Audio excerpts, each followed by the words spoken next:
आज हम पढ़ेंगे प्रथमः पाठः फर्स्ट लेसन ईश वंदनम। ईश वंदनम जब कोई हम नया कार्य करते हैं तो ईश्वर की वंदना करते हैं। ईश वंदना जिसे ईश्वर कहते हैं। ईश्वर की वंदना कैसे करते हैं? त्वमेव माता च पिता त्वमेव बंधुश्च सखा त्वमेव विद्या द्रविणम त्वमेव सर्वमम देव देवना। हे ईश्वर, तुम ही माता हो और तुम ही पिता हो, तुम ही बंधु हो और तुम ही मेरे मित्र हो, तुम ही विद्या हो, तुम ही धन संपत्ति हो मेरे, और हे देवों के देव तुम ही मेरे सब कुछ हो। हम ईश्वर को अपना सब कुछ समर्पित कर देते हैं। इसलिए पूजा करते समय हम त्वमेव माता च पिता त्वमेव बंधुश्च सखा त्वमेव विद्या द्रविणम त्वमेव सर्वमम देव देव, इस तरह से मंत्र का उपयोग करते हैं। और हमारे शरीर को बल ताकत दो, अच्छी बुद्धि दो, अच्छी विद्या दो, अच्छा ज्ञान दो, विज्ञान दो, और हमें सबसे श्रेष्ठ बनाओ। हमें आत्मबल, आत्मशक्ति, आत्मविश्वास दो।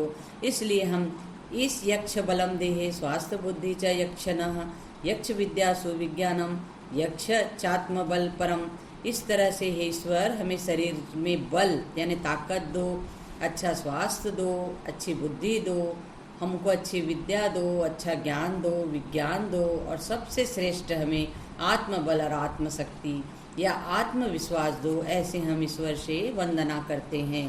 तो ये है ईश वंदनम। ये हुआ प्रथमा पाठ। अब द्वितीय पाठ, पाठ 2, संस्कृत वर्णमाला। संस्कृत वर्णमाला क्या है? प्रत्येक भाषा की एक इकाई होती है। यूनिट, इकाई मतलब यूनिट। प्रत्येक भाषा की एक इकाई होती है, यूनिट होती है, और संस्कृत भाषा की इकाई है वर्ण। वर्ण क्या है? इकाई क्या है? जैसे फूलों की माला से फूल इकाई है। द्रव्य को मापने की इकाई लीटर है। स्थान और कपड़े की इकाई मीटर है। और वर्ण भाषा की इकाई है, जिससे भाषा का निर्माण होता है। बिना वर्ण के हम भाषा का निर्माण नहीं कर सकते। फूलों की माला बोलेंगे तो बिना इकाई के हम भाषा का निर्माण नहीं कर सकते। तो फूल इकाई है, तो इसी तरह संस्कृत भाषा की इकाई है वर्ण। अब वर्ण विचार क्या है? वर्ण क्या है? मुख से जो शब्द निकलते हैं, जो छोटी छोटी सी ध्वनि निकलती है, उसको वर्ण कहते हैं। मुख से, मुंह से, हमारे मुंह से जो छोटी छोटी ध्वनि निकलती है उसको वर्ण कहते हैं।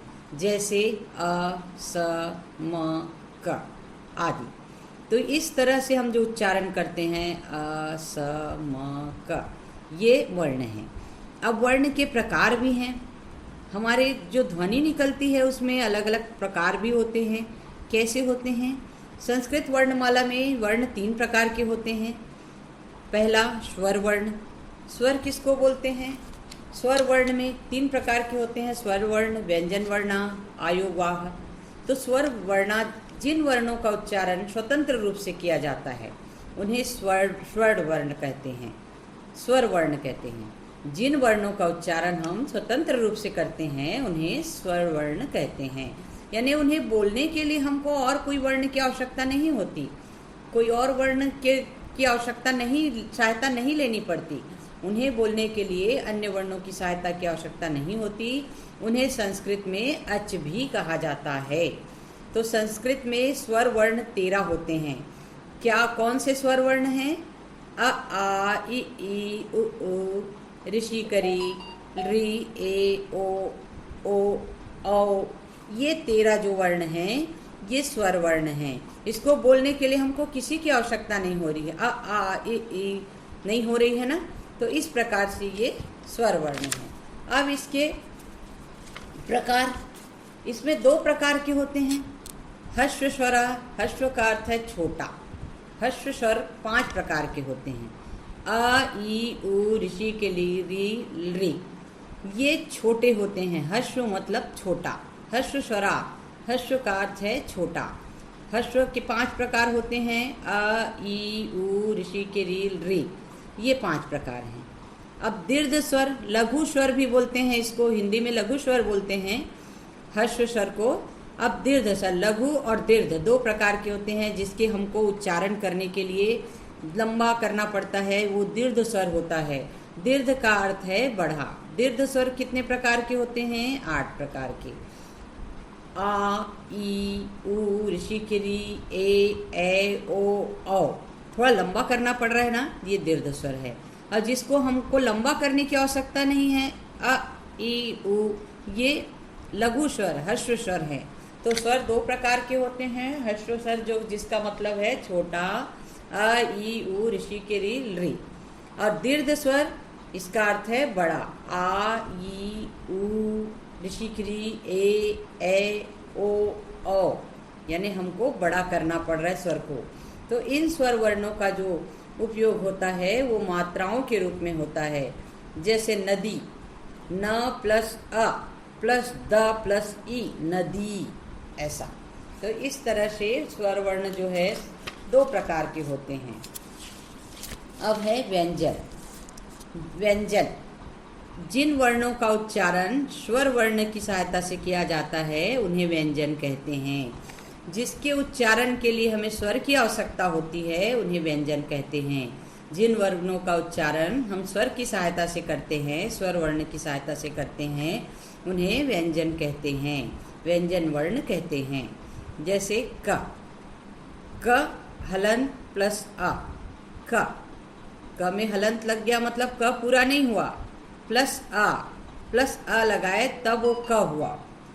क क्या है? क में जो हलंत लगा है वो व्यंजन है, प्लस अ क्या है? स्वर है। तो हमको व्यंजन के उच्चारण के लिए स्वर की आवश्यकता होती है। तो क हलंत प्लस अ, क। म हलंत प्लस अ, म। ये व्यंजन वर्ण 33 वर्ण के होते हैं। इसमें 3 प्रकार के व्यंजन हैं। 3 प्रकार के व्यंजन होते हैं। कौन कौन से व्यंजन? स्पर्श व्यंजन। स्पर्श व्यंजन में क, ख, ग, घ, ड, यानी इसमें सब में हलंत लगेगा। क हलंत, क, ख हलंत, ग हलंत, घ हलंत, ड हलंत। तो ये क वर्ग के होते हैं। और च, छ, अण, छ, या, ये च वर्ग के होते हैं, च वर्ग के होते हैं।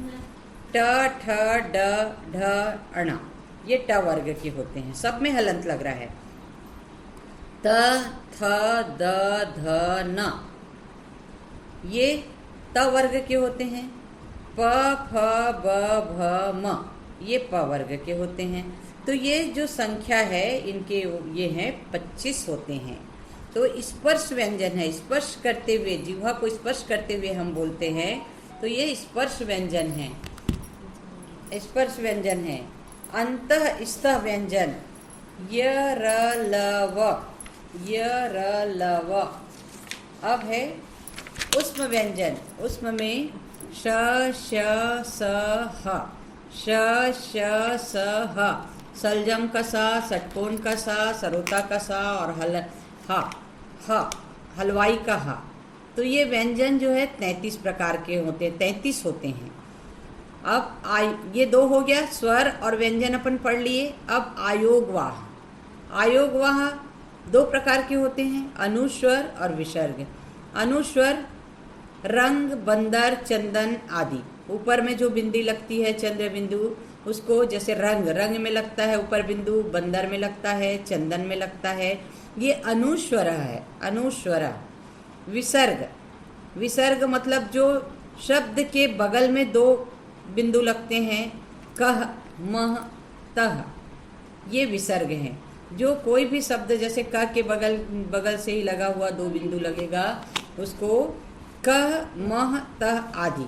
तो विसर्ग का उच्चारण हलंत किया जाता है। जैसे रामः, रामः, राम और हलंत रहेगा, उसको हम कैसे लिखेंगे? विसर्ग में राम और 2 बिंदु, रामः।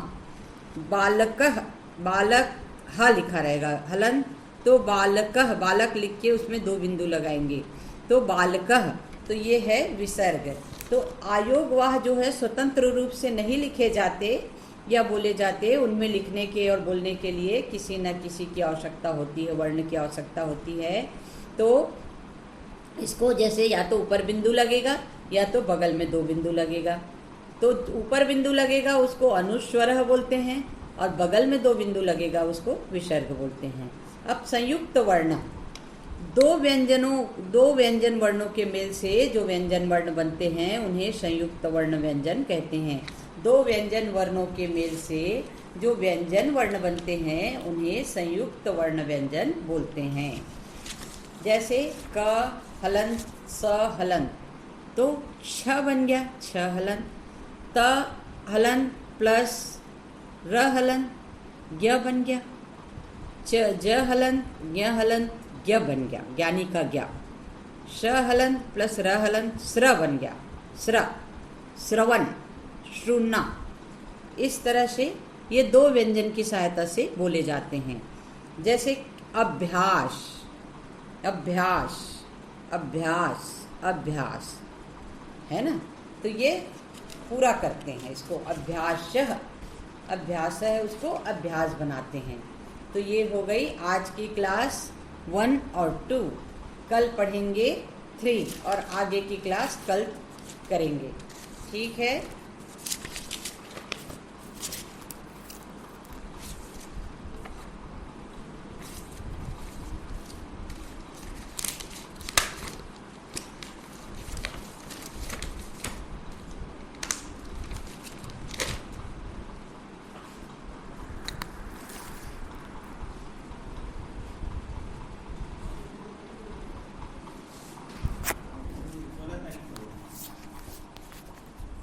मैडम देना है क्या? वहाँ लड़की है मैम।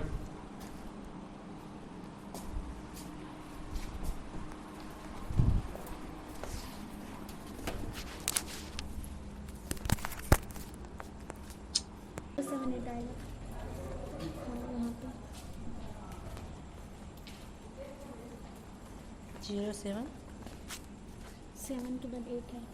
हाँ, वहाँ पे मिस कॉल दे दीजिए मेरे को।